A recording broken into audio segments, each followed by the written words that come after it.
আসসালামু আলাইকুম। স্বাগত জানাচ্ছি টাইম এক্সপ্রেস নিউজের আন্তর্জাতিক সংবাদে। শুরুতেই থাকছে সংবাদ শিরোনাম। ইরানের কাছে আছে ১১টি পরমাণু বোমা, যে কোনো সময় প্রকাশ্যে এসে দেবে ঘোষণা বলে মন্তব্য করেছে ডোনাল্ড ট্রাম্প। ইরানকে একের পর এক শর্ত দিচ্ছে যুক্তরাষ্ট্র, কিন্তু ইরান যুক্তরাষ্ট্রের কোনো শর্তে রাজি নয়। সরাসরি জানিয়ে দিয়েছে যুক্তরাষ্ট্রের সাথে আর কোনো আলোচনা হবে না। এদিকে সম্ভাব্য দ্বিতীয় দফায় হামলার মাঝেই ইরানকে রাশিয়া দিচ্ছে নতুন একটি সাবমেরিন, যা দেখে ভয় কাঁপছে ইসরায়েল। ইরানের দ্বিতীয় দফায় হামলা করলে ট্রাম্পের কঠোর পরিণতি ভোগ করতে হবে বলে ইরানের পক্ষ নিয়ে ডোনাল্ড ট্রাম্পে সরাসরি হুঁশিয়ারি দিয়েছে কিম জং উন। ইসরায়েল যদি আবারও ইরানি হামলা করে তাহলে ইরানের সাথে এবার সরাসরি যুদ্ধে অংশ নেবে তুরস্ক বলে জানিয়েছে এরদোয়ান। এতক্ষণ শুনছিলেন সংবাদ শিরোনাম, এখন বিস্তারিত। ডোনাল্ড ট্রাম্পের একটি বিস্ফোরক মন্তব্য ঘিরে নতুন করে তোলপাড় শুরু হয়েছে আন্তর্জাতিক অঙ্গনে। তিনি দাবি করেছেন ইরানের হাতে রয়েছে ১১টি পরমাণু বোমা এবং যে কোনো সময় তারা সেটি প্রকাশ্যে ঘোষণা দিতে পারে। এই বক্তব্য সামনে আসার পর মুহূর্তেই উত্তেজনা ছড়িয়ে পড়েছে বিশ্বজুড়ে।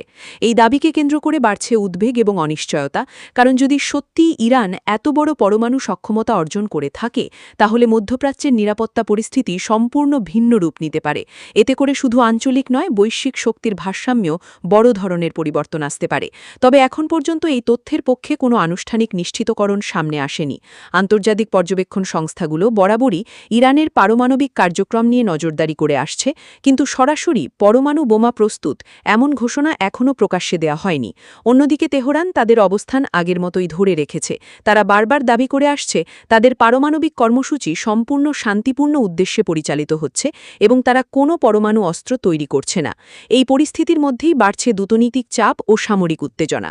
যুক্তরাষ্ট্রসহ পশ্চিমা দেশগুলো ইতিমধ্যেই সতর্ক অবস্থানে রয়েছে, কারণ এই ধরনের দাবি বাস্তব হলে তার প্রভাব হতে পারে অত্যন্ত বিস্তৃত ও বিপজ্জনক। সব মিলিয়ে ডোনাল্ড ট্রাম্পের এই বক্তব্য নতুন করে আগুনে ঘি ঢেলে দিয়েছে আন্তর্জাতিক রাজনীতিতে। এখন প্রশ্ন একটাই, এই দাবি কি বাস্তবতার প্রতিফলন নাকি এটি কৌশলগত চাপ তৈরির অংশ? বিশ্বের দৃষ্টি এখন সেদিকেই। যুক্তরাষ্ট্র একের পর এক নতুন শর্ত সামনে আনছে, আর সেই শর্তগুলো সরাসরি ছুড়ে দেওয়া হচ্ছে ইরানের দিকে। পরমাণু কর্মসূচি, আঞ্চলিক প্রভাব এবং সামরিক কর্মকাণ্ড সবকিছু নিয়েই চাপ বাড়াতে চাইছে ওয়াশিংটন। এতে করে দুই দেশের সম্পর্ক আবারও পৌঁছে গেছে চরম উত্তেজনার পর্যায়ে। তেহরান স্পষ্ট ভাষায় জানিয়ে দিয়েছে এই শর্তগুলো তাদের কাছে গ্রহণযোগ্য নয়। তারা মনে করছে এসব শর্তের মাধ্যমে তাদের ওপর একতরফাভাবে চাপ সৃষ্টি করা হচ্ছে, যা তাদের সার্বভৌমত্বের জন্য হুমকি। ফলে শুরু থেকেই কঠোর অবস্থান নিয়েছে ইরান। পরিস্থিতি আরও জটিল হয়ে উঠেছে যখন ইরান সরাসরি ঘোষণা দিয়েছে যুক্তরাষ্ট্রের সাথে আর কোনো আলোচনা হবে না। এই বার্তায় স্পষ্ট হয়ে গেছে আপাতত কূটনৈতিক পথ প্রায় বন্ধ হয়ে গেছে এবং উত্তেজনা আরও বাড়ার সম্ভাবনা তৈরি হয়েছে। এই অবস্থায় ওয়াশিংটনও তাদের অবস্থান নরম করেনি। তারা নিষেধাজ্ঞা, সামরিক উপস্থিতি এবং আন্তর্জাতিক চাপ সবকিছু একসাথে ব্যবহার করে ইরানকে চাপে রাখতে চাইছে। ফলে দুই পক্ষের এই মুখোমুখি অবস্থান ক্রমেই আরও কঠিন হয়ে উঠছে। আন্তর্জাতিক অঙ্গনে এই পরিস্থিতি নিয়ে বাড়ছে উদ্বেগ, কারণ এই ধরনের অচলাবস্থা দীর্ঘস্থায়ী হলে তা শুধু দুই দেশের মধ্যেই সীমাবদ্ধ থাকবে না, বরং পুরো মধ্যপ্রাচ্যকে নতুন সংঘাতের দিকে ঠেলে দিতে পারে। সবকিছু মিলিয়ে এখন স্পষ্ট, কেউই পিছু হটছে না। একদিকে যুক্তরাষ্ট্রের শর্ত, অন্যদিকে ইরানের কঠোর প্রত্যাখ্যান। এই সংঘর্ষমুখী অবস্থান থেকেই তৈরি হচ্ছে এক নতুন সংকট, যার পরিণতি হতে পারে আরও বড় এবং অপ্রত্যাশিত। সম্ভাব্য দ্বিতীয় দফায় হামলার উত্তেজনার মাঝেই নতুন করে সামনে এসেছে বড় সামরিক অগ্রগতির খবর। ইরানকে উন্নতমানের সাবমেরিন দেওয়ার প্রস্তুতি নিচ্ছে রাশিয়া। এই তথ্য প্রকাশের পর পুরো অঞ্চলে শুরু হয়েছে তীব্র আলোড়ন। সমুদ্রপথে শক্তি বাড়াতে এই পদক্ষেপকে অত্যন্ত গুরুত্বপূর্ণ বলে ধরা হচ্ছে। এই সাবমেরিন শুধু একটি সাধারণ যুদ্ধযান নয়, বরং এটি এমন একটি কৌশলগত অস্ত্র যা গভীর সমুদ্র থেকে হঠাৎ আঘাত হানতে সক্ষম। বিশেষ করে পারস্য উপসাগর এবং হরমুজ প্রণালী এলাকায় এর উপস্থিতি পুরো সামরিক সমীকরণ বদলে দিতে পারে, ফলে ইরানের নৌ ক্ষমতা এক ধাক্কায় অনেকটাই শক্তিশালী হয়ে উঠবে। এই পরিস্থিতিতে ইসরায়েল সহ অঞ্চলের অন্যান্য শক্তিগুলো বাড়িয়েছে নজরদারি। সমুদ্রপথে এমন একটি নতুন শক্তির যোগ হওয়া মানে ভবিষ্যতের যে কোনো সংঘাতে বড় ধরনের চ্যালেঞ্জ তৈরি হওয়া। তাই এই উন্নয়নকে হালকাভাবে নিচ্ছে না কেউই। অন্যদিকে তেহরান পরিষ্কার বার্তা দিচ্ছে তাদের প্রতিরক্ষা ক্ষমতা বাড়ানোর এই পদক্ষেপ সম্পূর্ণভাবে নিজেদের নিরাপত্তার জন্য। যে কোনো হামলার জবাব দিতে এখন তারা আরও প্রস্তুত এবং সমুদ্রপথেও শক্ত অবস্থান নিতে চায় তারা। মস্কোর এই সিদ্ধান্ত আন্তর্জাতিক অঙ্গনেও নতুন করে চাপ সৃষ্টি করেছে, কারণ এই ধরনের সামরিক সহযোগিতা শুধু দুই দেশের সম্পর্কই শক্ত করছে না, বরং পুরো অঞ্চলে শক্তির ভারসাম্য বদলে দিচ্ছে। এতে করে উত্তেজনা আরও বাড়তে পারে বলে আশঙ্কা তৈরি হয়েছে। সবকিছু মিলিয়ে পরিস্থিতি এমন জায়গায় দাঁড়িয়েছে যেখানে প্রতিটি নতুন সামরিক পদক্ষেপই বড় সংকেত হয়ে উঠছে। দ্বিতীয় দফায় হামলার আশঙ্কার মধ্যেই এই সাবমেরিন ইস্যু এখন পুরো বিশ্বের নজরে, আর সামনে কি হতে যাচ্ছে সেটাই এখন সবচেয়ে বড় প্রশ্ন। মধ্যপ্রাচ্যের উত্তেজনা চরমে পৌঁছেছে, আর এই উত্তেজনার মাঝেই বিস্ফোরক হুঁশিয়ারি দিয়েছেন কিম জং উন।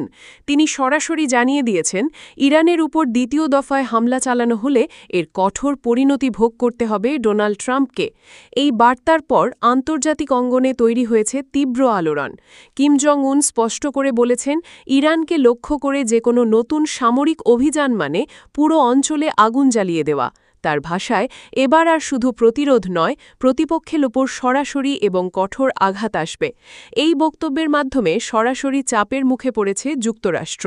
সম্ভাব্য দ্বিতীয় দফায় হামলার পরিকল্পনা নিয়ে যখন আলোচনা বাড়ছে, তখন এমন হুঁশিয়ারি পরিস্থিতিকে আরও অস্থিতিশীল করে তুলছে। অন্যদিকে তেহরান এই বার্তাকে স্বাগত জানিয়ে নিজেদের অবস্থান আরও শক্ত করছে। তারা ইতিমধ্যেই জানিয়ে দিয়েছে যে কোনো হামলার জবাব এমনভাবে দেওয়া হবে যাতে শত্রুপক্ষ আর কখনো সামনে আসার সাহস না পায়। এই অবস্থায় পুরো মধ্যপ্রাচ্য এখন এক অনিশ্চয়তার দিকে এগোচ্ছে। প্রতিটি পক্ষ নিজেদের সামরিক প্রস্তুতি বাড়াচ্ছে, আর প্রতিটি হুঁশিয়ারি নতুন করে সংঘাতের সম্ভাবনাকে উস্কে দিচ্ছে। সবকিছু মিলিয়ে পরিস্থিতি এমন জায়গায় দাঁড়িয়েছে যেখানে একটি সিদ্ধান্তই বড় সংঘাতে রূপ নিতে পারে, আর সেই সংঘাত শুরু হলে এর প্রভাব শুধু একটি অঞ্চলে সীমাবদ্ধ থাকবে না, ছড়িয়ে পড়বে বিশ্বজুড়ে। মধ্যপ্রাচ্যে উত্তেজনা নতুন করে তীব্র হয়ে উঠেছে। রেচেপ তাইয়েব এরদোয়ান সরাসরি জানিয়েছেন ইসরায়েল যদি আবারও ইরানের উপর হামলা চালায় তাহলে তুরস্ক এবার শুধু নীরব দর্শক থাকবে না, বরং সরাসরি যুদ্ধে অংশ নেবে। এই ঘোষণার পর পুরো অঞ্চলে তৈরি হয়েছে নতুন করে উদ্বেগ, কারণ তুরস্ক সরাসরি যুদ্ধে জড়িয়ে পড়লে সংঘাত আর দুই দেশের মধ্যে সীমাবদ্ধ থাকবে না, বরং তা ছড়িয়ে পড়তে পারে বৃহত্তর আঞ্চলিক যুদ্ধে। এরদোয়ানের এই অবস্থান স্পষ্ট করে দিচ্ছে আঞ্চলিক শক্তিগুলো এখন নিজেদের অবস্থান আরও কঠোর করছে। ইরানের প্রতি সমর্থন দেখিয়ে তুরস্ক জানিয়ে দিল ভবিষ্যতের যে কোনো সংঘাতে তারা সক্রিয় ভূমিকা নিতে প্রস্তুত।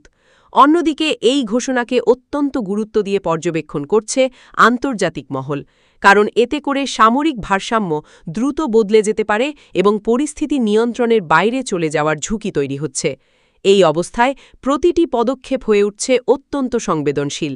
সামান্য একটি সিদ্ধান্তই পুরো অঞ্চলে বড় ধরনের সংঘাতের সূচনা করতে পারে, যেখানে একাধিক শক্তিধর দেশ জড়িয়ে পড়ার সম্ভাবনা রয়েছে। সব মিলিয়ে এরদোয়ানের এই ঘোষণা মধ্যপ্রাচ্যের বর্তমান সংকটকে আরও জটিল করে তুলেছে। এখন পুরো বিশ্বের নজর এই উত্তেজনার দিকে। পরবর্তী পদক্ষেপই নির্ধারণ করবে পরিস্থিতি কোন দিকে মোড় নেবে।